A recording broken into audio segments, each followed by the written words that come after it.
Happy weekend, CIIS graduate students. I'm going to discuss with you the guidelines for the research project presentation, as you can see on your screen. I've put this off, and a couple of you have wanted this. I put it off because I want to make sure that you have chapters 1 through 6 under your belt. And not just rush through the course without considering each one of those elements, and not just go in and finish the course and move on. I want you to consider exactly what's happening, because in fact the elements in chapters 1 through 6 and especially chapters 5 and 6 are what you need in order to put this project together, your research project together, in a meaningful manner. By meaningful, I mean that you have operationalized your constructs well, your measurement constructs very well, and that you are very much aware of the independent and dependent variables associated with whatever the experiment is that you want to conduct, or you're considering conducting. Be aware, though, now that in operationalizing, and operationalization now is not definition. It includes much more than definition. For example, I could say I'm studying depression. Well, we could define depression very easily. You could look it up in any number of dictionaries. You could look it up in the DSM-5. However, depression is composed of several components. So it is a construct under which there are other factors. For example, dysphoria, persistent guilt, feelings of being punished, and persecution, restlessness, sleeplessness, loss of appetite, or conversely, a lot of appetite in order to fight in order to distract oneself from the depression. So that can go either way. So there are appetite issues, there are dysphoria or mood issues, sadness, and there are irritability issues, also another mood issue. So there's different components associated with depression, not to mention suicidal ideation. So again, when you consider what you are interested in, look at it very carefully and start to tease the components of it out, so that you're not measuring a global construct. It's almost impossible to do that. You have to look inside your construct and determine what that is that you are actually looking to change, or to see how it changes relative to another variable. Okay, so with that in mind, I know you're concerned about timing. You've got 4 weeks. So 4 weeks from this weekend, you have to complete your presentation and turn it in. So if you look in Canvas, you'll see the exact dates and when it's due. Don't wait until the date it's due, though, please. And I get the impression from a few of you who have wanted this prematurely to do that. So let's start, shall we? The guidelines for the research project presentation. There is an area that we should discuss, and that is, what are the parts of a research proposal, and what are the parts of a research article? Now, in that you have been exposed to some form of research already, your PhD graduate students. I'm not going to go through the fine-grained formats involved with research. You can go to APA publication, the APA publication journal, and excuse me, and determine that for yourself. It's dry and windy down here. And even though you see the Golden Gate Bridge behind me, I'm in Southern California, and it is pretty dry and windy. At any rate, so What we're concerned about is that you are doing a proposal, not a complete project. Obviously, you haven't done it. You'd have to have data, go out, collect data, and analyze it, and then discuss it. So we're going through simply the first two parts of the research project, and that is your introduction and your methods. So within that, now we're going I'll go through the points on this. Some of these you may be able, you can address and address very specifically. Other points you may not be able to address. So I'm not looking for you to hit every single target, but I am looking for you to be thorough and conscientious. All right, so let's read this together. The general and overriding goal of your research project is write a proposal containing the key elements of published peer-reviewed research published in a journal, like the Journal of Clinical Psychology. These areas are listed below, and the guidelines should be followed where applicable. Grading proceed based on how thoroughly you acknowledge the various aspects of these key points in your specific study. So first of all, write an abstract. Now, the abstract should not be more than 2 or 3 paragraphs, and actually, APA-wise, it would not even be. It is only 1 paragraph, but we're not submitting this to a journal, so you can do 2 or 3 paragraphs, but absolutely no more than that. Basically, your abstract should be no more than 250 words, no more, absolutely no more than that. And you could use other authors' abstracts as models. The other abstracts that you use obviously will also have the results and the discussion in it, or at least a summary of the results and discussion in it as well. And since you don't have results and discussion, obviously you can bypass that point. In the introduction, an introduction in any research article contains the statement of the problem. So what general problem is, you're going to state this unambiguously. What you're looking for. What is it in the field that the researchers are interested in this particular area? What's the importance and significance of the problem? Then state a causal relationship. This is a cause-effect relationship, and you're going to state that this has been stated. You're going to state clearly that this has been studied before, and that you're going to study it as well. And you're going to look at various aspects of whatever your topic is. Then you want a statement of your constructs. So if the constructs are, and again, remember the constructs in behavioral science, constructs aren't a single thing. They're operationalized into multiple factors or elements, and mostly they even interact with one another as well. But in this case, the examples I've got here of constructs like depression, empathy, religiosity, each key construct of the research evaluation project.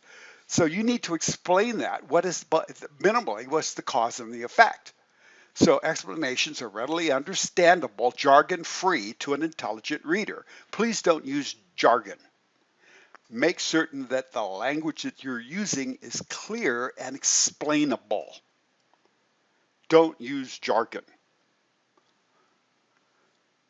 Then, under 2.4, the literature citations and reviews. So you're going to cite literature from reputable and appropriate sources, professional journals, books, not popular magazines, please. So no references from pop magazines or Google or Wikipedia. And you have at least in your study, at least a minimum of 5 references. Literature is condensed in an intelligent manner, and only the most relevant information is included. So by that, I mean that in the studies that you are going to present in your literature review, please don't throw everything in there. Simply pull out that which is relevant. Now, the other thing is that because this is a PowerPoint presentation, that precludes your being too wordy. that you're going to present topics. What you are interested in doing and what I'm interested in seeing you do is a step-by-step logical procedure to arrive at some experimental evidence. With that in mind, wordiness at this point is going to do nothing but distract. So we want to be as clear and pithy and concise and succinct as possible. This is a PowerPoint presentation. Last in the introduction, you're going to state your hypothesis or hypotheses, and you probably are going to have more than one, certainly more than one. There's in most studies that I've seen, and I'm currently supervising 15 graduate students down here in Southern California on various clinical psych dissertations, and they all have at least 3. Some of them are afraid they're going to have 10, 15 different hypotheses, and that is very possible as you collect data and then say, oh, that looks like that is occurring, that there's an interaction that I hadn't even anticipated. So by stating 2 or 3 different hypotheses, you are at least comprehensive enough and at the same time realize that at the end of your study, and I realize you're not actually doing a study in this case, but if you were to do one, you would end up probably with twice as many questions as you went in there with. So with that in mind, state 2 or 3 different hypotheses that are obvious. So obvious. Don't try to invent them. It's your study. So that's on the introduction. Then we go into the methods section of the study. So the first thing you're going to do is state your sampling procedure. Now the sampling procedure is a method or procedure for selecting whatever you are studying. And in this case, it is probably participants, people. But it would be whatever. It could also be records or any other thing. But you need to obviously access these participants. How are you going to do that? So in that, you state the sampling method that you use in order to access your participants. As you remember from the chapters in our book, random selection is not only rarely used, it's almost impossible to achieve. We do the best job possible in random selection, but what really counts is random assignment. And that is you select, let's say 50 individuals, and out of those 50 individuals, you then randomly assign them to, or 50 or 100, whatever number, you then randomly assign them from that single group into your experimental and control groups. So you have selection, then you have assignment, and then that's what you're going to discuss, your proposed method for acquiring and distributing your participants. So in that, your population and sampling frame, you're going to describe those. In an evaluation, the program participants frequently self-selected, and if so, the context under which they do select themselves, try to describe that as well. Remember in Chapter 6, the threats to internal validity. And one of the major threats to internal validity, and therefore to the veracity of any study, would be bias, selection bias. So be very, very careful about how you think about selecting your participants. Sample description. Then you describe the participants. How many of them are there? That's the first thing. Then break it down into various groups, number of males, number of females, number of Age distribution would be another description of them. Any just the description that that matches your study and also tells the reader, prepares the reader for the demographics of your participants. What tell us about them? Age, any kind of other differential aspects involved as well. So discuss them. Then you're going to discuss, and remember now we're still under methods, any kind of external validity considerations. Now remember, external validity is generalizability from the sample to the sampling frame and then eventually to the population. So can you take your sample, once your experiment is done, can you take that outcome, those results, and then generalize that to the population? Now, if you can't, that's fine, but we need to somehow discuss that to make it clear that we're not doing that, or why, how it can't be generalized. And the other thing, you would normally discuss things like this also in the discussion, but we're not doing a discussion section. So generalizability, as you remember, is also covered through replication. So where we can't necessarily replicate, where we can't generalize, we do replicate. So so you may do the experiment here, and then another researcher may do the experiment in Australia, and another experimenter may do the experiment down in Macon, Georgia, or somewhere. But what we try to do is then replicate it, and through those replications, we see that there's a general pattern. Hence, we can formulate theories. So theories aren't created just by hunches or hypotheses. We accumulate data. And then as we accumulate data and do more experiments, we use that data to make a prediction. If the data does make a prediction on said experiment, yet another experiment, then we go back and we confirm the experiment.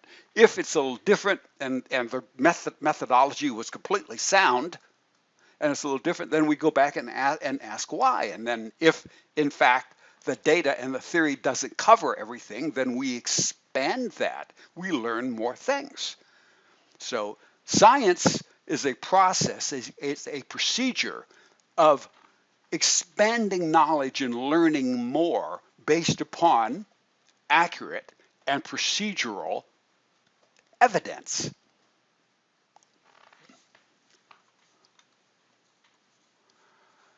All right.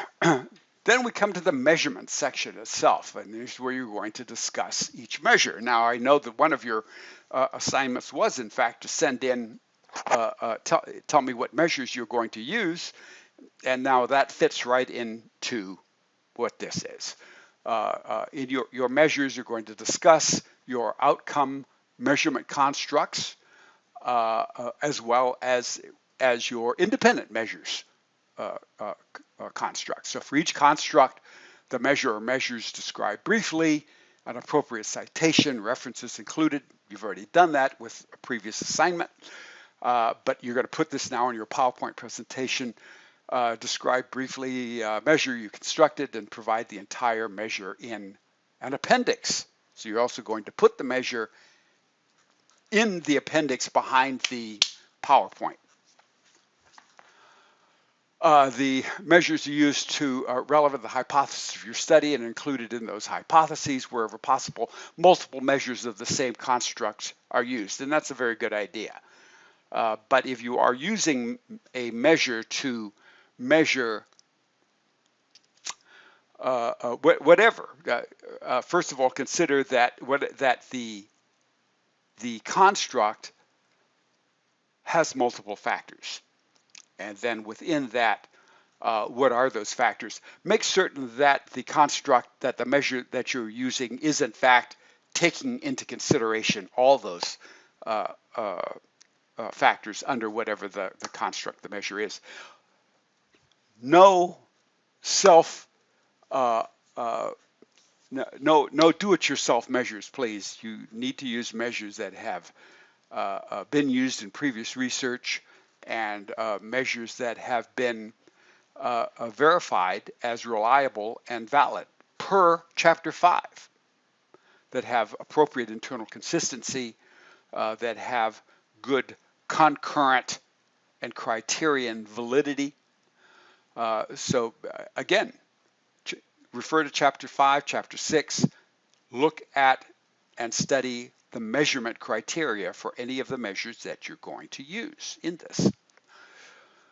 And then going back here, then the construction of your measures. I mean, I've gone over this. So the questionnaires, tests, interviews, whatever you need to have, whatever your measures are, they need to be very clearly worded.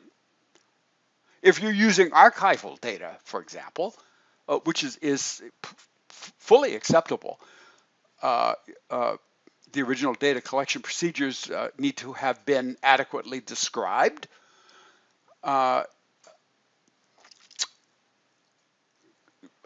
And then again, relative to Chapter 5, the reliability and the validity of the measures. So you need to address, I'll say this again, both the reliability and the validity of all your measures. I've underlined it. Then we'll discuss the design and procedures section. So now in the design and procedures, again under methods. Okay, so all of these subheadings are under methods. What is the research design? Now, this has been somewhat of a truncated research methods, because half of it is research methods and half of it is neuroscience. Ideally, actually, perhaps maybe the neuroscience comes first and then the research methods. I don't know. It probably doesn't make any difference. But I'm giving you this extra time moving out now 4 weeks, because you are now moving into more of the content knowledge and some of the concepts in neuroscience. So now from that, you can then, with that new knowledge, come back and say, now I can construct this research project with a greater amount of support and substantiation. So we would have, however, gone through chapters 7, 8, 9, 10, some of the other chapters in the textbook, and we would have studied control procedures, all the different types of control procedures, as well as different types of research designs, going from the very weak research design that is just a one group, one test design with no control group whatsoever, all the way up to a two-group design or more with equivalent groups, pre-test, post-test control group design with equivalent groups, or factorial design, some of the more complex designs, the repeated measures of design. In these cases, that you are almost exclusively going to be doing some form of quasi-experimental design. And your studies are going to be quasi-experimental, probably correlational. They won't be completely experimental, nor are they completely qualitative. So it's somewhere in between. So discuss whatever the design is. I know that because we didn't specifically cover the chapter on research design, you can refer to that and look at that, but simply know that probably it is a quasi-experimental design that you are doing. Consider the internal validity of your study and look at possible threats to your internal validity. How are you going to address them? How are you going to address bias? How are you going to address the possibility of history affecting your outcome, or attrition, or regression to the mean, testing, instrumentation, any of the other factors that can reduce your ability to call your study valid? try to address all of those or any potential threat to the internal validity of the study. So hit that head on. Then you're going to discuss the description of your procedures, or in other words, how you're going to get the data. How are you going to do this study? It's an overview of how you're going to conduct it and the sequence of events, the appropriateness of the design. Just provide sufficient information so that the features and overall concept of your study the reader can understand. What I'd like to do is, then after that, then you're going to list your references, again, a minimum of 5, that are applicable to your topic and study specifically. The other thing, and that's I didn't list it on here, is I would like you also to include your measures as well. If you're using a measure, please include that in the references as well as an appendix so that you list the measures. If you don't list the measures, if you don't actually have the measure or assessment or test in front of you, and you're looking at the items, then how do you know, in fact, that it's going to do what it purports to do? Just reading it and somebody saying, hey, this does that, and we've used it and it's just great, that doesn't cut it. We need to have some substantiation. Okay, so now this is published on Canvas, and you'll be able to get this downloaded and use it. The other thing I want to now show you is an actual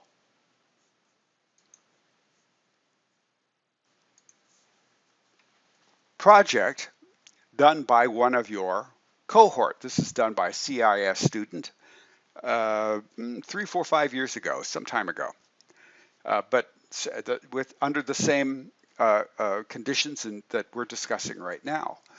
So, and this is now the significance of eye movements. So she states exactly what's going on here. Also, the presentation is done well. Now, obviously, I'm not expecting you to be presentation aesthetics gurus in putting together a nice, smooth, and very attractive looking presentation. But I do expect you to put at least some care and consideration in its format. So I think that she did a very good job of putting this presentation together as is. There probably could have been a little bit more, but it's okay. This is an example of what I believe is a more than acceptable job. So the student has done a very good job at doing this presentation in a study she had not yet really done. So again, this is a presentation, a proposed study, and this it's a good job. There could have been more to it, but for a PowerPoint presentation where the student is simply presenting the idea of a research project with all of the elements that I've mentioned or that I had mentioned earlier in the guidelines, I think this is a good job. Certainly better than average. Anyway, let's go over this, and I'm gonna just go over here and do a regular slideshow. So this student has shown the background, looking at eye movements. The particular content of it isn't, at this point, isn't that relevant because you all have different projects and ideas. So I'm looking more at the format rather than the content. So here is a literature review looking at eye movement desensitization. Directed 4 studies, literature review, I think there's 1. There's another study here, so she 1. There's another study here, yet another study here. with some. So she's presented 3 studies here, and then she's got some more. So, like I said, there's could have been more that could have been done relative to previous research, but believe me, relative to this particular topic, there's a lot of research there as well. So. Uh, it says here limited research, but again, you can find many, quite frankly. But at the time this was done, there was far less research than there is now in this area. Um, she's specifically looking at gaze locations relates to episodic memory retrieval, and it's missing in some of the areas of research. And I think it's an excellent idea to relate this to episodic memory specifically, and not only to trauma itself. So here are the hypotheses. As mentioned, and here's just one: emotional valence of episodic memory recall affects gaze direction, and that similarities in emotional valence will have pattern similarity in gaze direction. So she's got their one hypothesis, which could have been folded into one sentence actually, but that's fine. I would like for you to have more than one, maybe 2 or 3, as I said earlier. Let's see, and she's got operational definitions relative to what she's studying: episodic memory retrieval, gaze direction, and emotional valence. Then enter the methods. 24, so it talks about the participants here, 24 samples. The design, it is a stratified random sample. Now that is a sampling procedure rather than a design per se. So this isn't by far, this is not a perfect presentation, but it is quite good as presentations at this level go. So here we've got research methods, a stratified random sample, and you have indeed studying sampling procedures already. So you could refer to chapter 5, the second part of chapter 5, to look at these various different sampling procedures.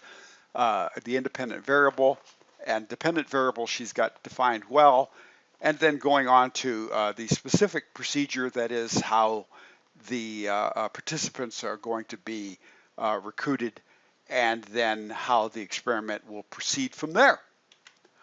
The materials in the experiment include what she's got there: the software, an EKG, blood pressure, the PANIS, positive and negative affect schedule, and so on. So she discusses how it's going to be done, and what she says here is discussion is really more of a support to how the materials are going to be used. And then her references, and she's got 5 there. Oh, even more. So I think that this study has done, she's done a very, very good job of this. Here's the appendix, and she's got a figure there showing eye gaze direction graph and how that's going to be used in the study as well. So that's it in a nutshell on how I expect you to proceed with this project. And again, use Canvas to make determinations as to what's going on and when. But this project now is due in 4 weeks from this weekend. If you have any other questions, please email me. As I've said, two or three of you have emailed me regarding this specific project, and I've put you off until just now for this reason. I want you to think about what you've studied so far and not just rush through it to get the thing over with. But think about it. Think about what you're doing and how you would do it hypothetically. And again, if you've got any other questions or anything else where you need me to supplement what I've gone through here, give me an email, and I will try to get back to you on that. the class lives all over the world, and we're in all different time zones.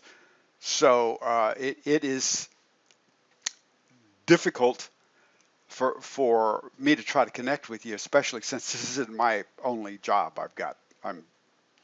I am full time at Cal Lutheran, the graduate PsyD school, as well as teaching at Antioch and um, Ventura College. So I will try to get back to you, but as far as an office visit or something. But you could also, if you want to, you could send me a video yourself if you really actually, if you feel as if you can explain something better or get your thoughts out and communicate better through a video, through audiovisual media rather than writing it. Fine, then send me a video if that's what you like to do.